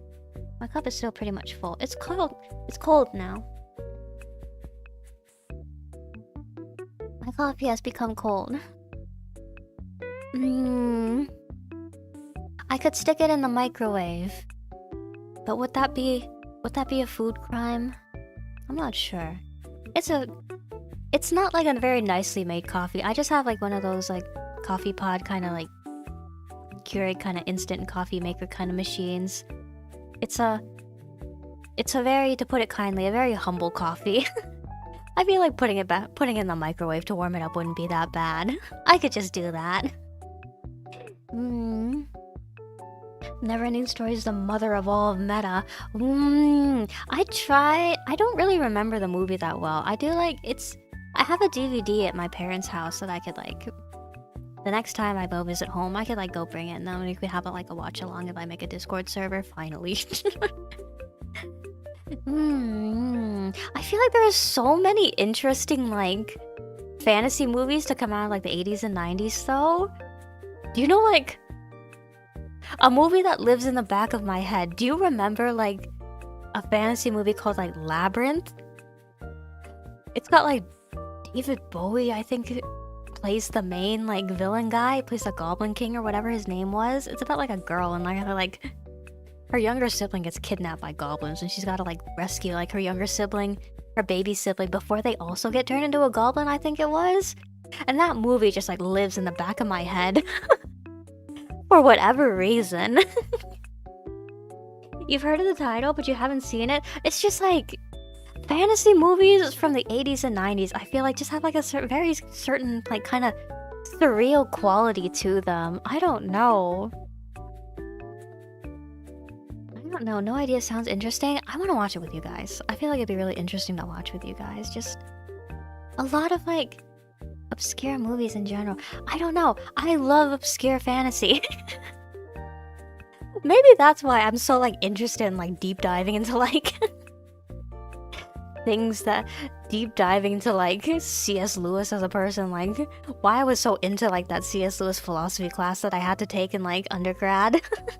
I truly am really glad that I took that class. It was so interesting. Well, I want to learn more about like Tolkien too. I feel like I don't know. Where would I even start with that though? It was easy with like C.S. Lewis because I had to take the class for it. With Tolkien, I would be like completely like on my own self-study if I wanted to like get into like, I suppose it'd be easy. I could just like read like internet articles and stuff. But yeah. I would like to learn more about C.S. Lewis's entire friend circle. You think it's because the people weren't in it mainly for the profit? Yeah, you can definitely tell. Like, there's a lot like less like, I don't know. Yeah, just more like artistic freedom. I'll word it like that. Yeah, it's good stuff. It's good stuff.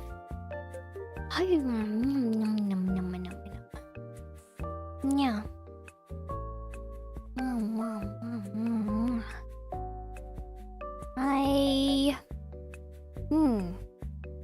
Oh, the creatives were in the pilot.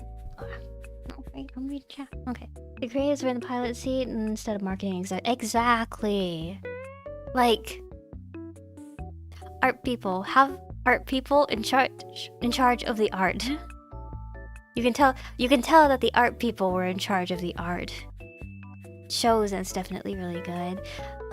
I gotta find more like these kind of like cult classic animations to watch with you guys. I know like the entirety of like the 90s Moomin animated series is like available for free on YouTube. So like that's something that we could watch together fairly easily, and I could just put like timers up on the screen and like little note in the corner of the screen saying which episode that we're on. How would you guys feel about a Moomin watch along? I feel like 90s Moomin Valley is so cozy. It's like oh, something I also wanted to talk about. I didn't mention it when it came into my head though. Like this entire movie, maybe less as we got like, maybe less the second half of the movie, but like the first half of the movie definitely, it gave off like, I feel like it had like a kind of groundedness that like, I don't know, stylistically wise, I think like, it didn't feel completely Western animation studio, if you get what I'm trying to say. Like, it was missing a kind of wackiness that I feel like a lot of Western animation studios put in their children's movies. I appreciate that. I actually rather like that a whole lot. But yeah. Oh, you watched some Moomin with Shio. Oh, did Shio? I didn't know that Shio did a Moomin watch along. Ooh. Used to do Moomin Valley Sunday. Oh, Snufkin is best character. I love Snufkin so much. Snufkin's my favorite character too. Moomin's a real sweetie, but like Little Mai is like a little gremlin, but like Snufkin. Something about Snufkin. He's got like just the right amount of sass, but also just the right amount of comfy. It's like, you know what? Raggedy Ann and Andy gives me a lot of the same vibes that Moomin Valley gives me. I think they're a little bit similar. I think if you enjoyed Raggedy Ann and Andy, you'll definitely enjoy 90s Moomin Valley. There's like a newer Moomin series too that's like 3D CG. I don't know. I prefer 90s 2D hand animated. Moon Valley, if I'll be honest, though. Yeah. I should... You know what I should do? I should get some of my Hello Kitty DVDs next time I go visit home, and I should bring them. We should do a watch-along with those, too. Those also... Some of those also give off a similar vibe, I feel like. You can tell the person voicing him enjoyed every single second of it, right? Snufkin's voice actor did such a good job with him. His voice suits him so well. I don't know. I feel like there's like a little bit of like mental dissonance at first because like he's such a small guy and his voice is like so deep, but like it ends up working like really well for him. I couldn't imagine Snufkin sounding any other way. Wah, Moomin Valley. Wah. I didn't grow up with Moomin, but like I think like being exposed to Moomin as an adult, I very easily became a Moomin girl. It's good. It's good. It's really good. Oh. The 3D version isn't as good. They made Mai. Oh, did they make Mai a little bit too mean? Oh. Whenever I see like clips of like the 3D Moomin series, it's all just like more Snufkin compilations. Snufkin is definitely like a fan favorite. Yeah. Moomin Valley. Yokohama shopping log. Yokohama Kaidashi Kiko. I've mentioned that I like this before. I think that also gives off like similar vibes, similar coziness vibes. I don't know how I do a watch along for that though, because like there's no like... It's hard to find. There's no like archive. I don't think there's any like restorations on archive.org. I would need to find a VHS tape if I were to watch it with you guys. I could buy one on Mercari, I guess, but they're so stinking expensive. It's not that they're impossible to find. It's just like one of those things where like people like are capitalizing on nostalgia, and it's just like, oh, so expensive. Yeah. Lots and lots of art in this world. Lots of watch-alongs to be doing now and in the future. You want to see that, Anna? It's very good. It's very good. I definitely like... If you're able to find it, definitely watch it. It's very much worth your time. People... I don't know.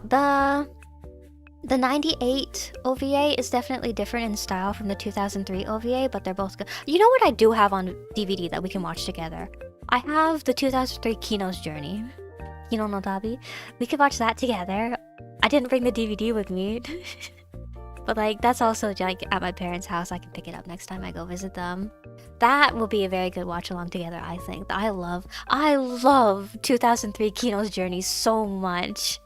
I don't know. I watched that like when I was in like a very like a little bit of like an unhappy place when I was like in undergraduate, and like it became like very much a comfort series for me. It's very good. I love it. The DVD though that released like in the USA doesn't have like the OVA episode, like the what was it called again? The OVA episode that like bridges like Kino's backstory with like how like Kino like is usually presented throughout the episodes. What Life Goes On, that's what the title was. The Life Goes On OVA. That's not included in the DVD, but like definitely good. Definitely something that I would, if we end up doing a Kino's Journey watch along, something that I would definitely recommend that you all hunt down and watch one of these days. You love Kino no Tabi so good. Especially the 2003 one. I don't know, there's just like a vibe to it. Like early 2000s anime is just like, it's got like a weirdness to it, I think. That's like, but a lot of it is like a good kind of weirdness, I think. It's like, it ends up being like very cozy, down to earth, I think. It's good. It's so good. Yeah. The anime that broke you out of your shonen junkie phase. It's so good. Oh my god, it's so stinking good. You know what I've been like thinking about like rewatching a lot lately too is like older Ghibli films like Nausicaa and like Castle in the Sky. Not like the common ones, like what was it called again? Like Ocean Waves. The lesser known ones that are very good, but I feel like not talked about as often in favor of other Ghibli films. Those would be good to watch together too. Methinks. Yeah. Other. Oh, actually, wait. You know the animated, like the animated Lord of the World, world, animated Lord of the Rings and like Hobbit movies. Do you know those ones? So Spirited Away is basically one of the most well-known. Yeah, I love Spirited Away as a little girl. Spirited Away was one of my favorite films as a little girl. But like, do you know the animated like Lord of the Rings and Hobbit films? I have those at my parents' house too. We can watch those too. The Polish one, is it Polish? I thought it was like from a Japanese animation studio. Wait. Of the Rings animated films. You don't know those? Oh, I haven't watched them in the longest time. I just know that there's like a music. There's is it a full musical number? I just remember like the Frodo of the Nine Fingers and the Ring of Doom. That little song from it. That's another thing that kind of lives in the back of my head. 1970. Oh, this is also. Is that the one I'm thinking of? No, yeah, 1978. This is the right one. I recognize this box art. This is the one. 1978. Wikipedia page. Come up.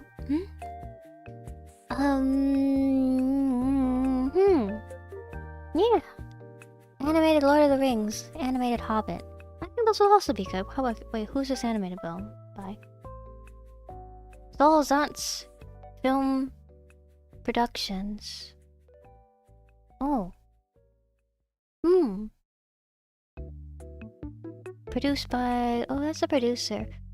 Directed by Ralph Bakshi. This one is also a cult classic, according to the Wikipedia article. Uses a hybrid of traditional style animation. Oh, also... I don't know, sometimes I see like memes with like that one scene of like Gandalf kind of like... animated Gandalf like juking a whole bunch of arrows and like... I feel like it doesn't make sense when I like talk about it. Like, it's just a funny gif though. Of like Gandalf from the animated film. I feel like Gandalf ends up being a meme no matter what form that he's in. Yeah. Animated movies from the 1970s. Just something about them. Yeah. Good stuff. Very good stuff. I'm getting kind of hungry. I said earlier that I didn't eat dinner yet. I wasn't feeling too hungry earlier because like I ate my breakfast at like 1 p.m. because I woke up so late. Around like 1 p.m.-ish. But yeah. I'm starting to feel it now, so I think I should probably go warm up the pizza that I set aside in my freezer. So yeah. It was a good movie today, but I'm gonna go ahead and say that is it for tonight. Yeah. So thank you to everybody that came by today. Thank you for sticking around. Thank you for keeping me company, listening to me make my noises, chatting with me, having fun, watching the movie together today with me. So to those of you watching from the future, watching the VOD, thank you as well for coming by and sticking around to the end of the stream. If you were here earlier, I'm sorry you had to pause the movie and come back earlier, but like, thank you as well for sticking around to the end of the stream. So I hope everybody has a good night tonight. I hope you have a good day tomorrow, or today if the sun is up for you already. And so, yes, I will see you all next week. I don't know what I want to play yet. I think I am gonna start like trying to do like shorter Saturday streams like this more often. I don't know what I'm gonna do next week for the shorter stream. Longer stream, I definitely want to start getting through some of the games that I've started and have not finished. But yeah. As always, we'll figure it out. So, yeah.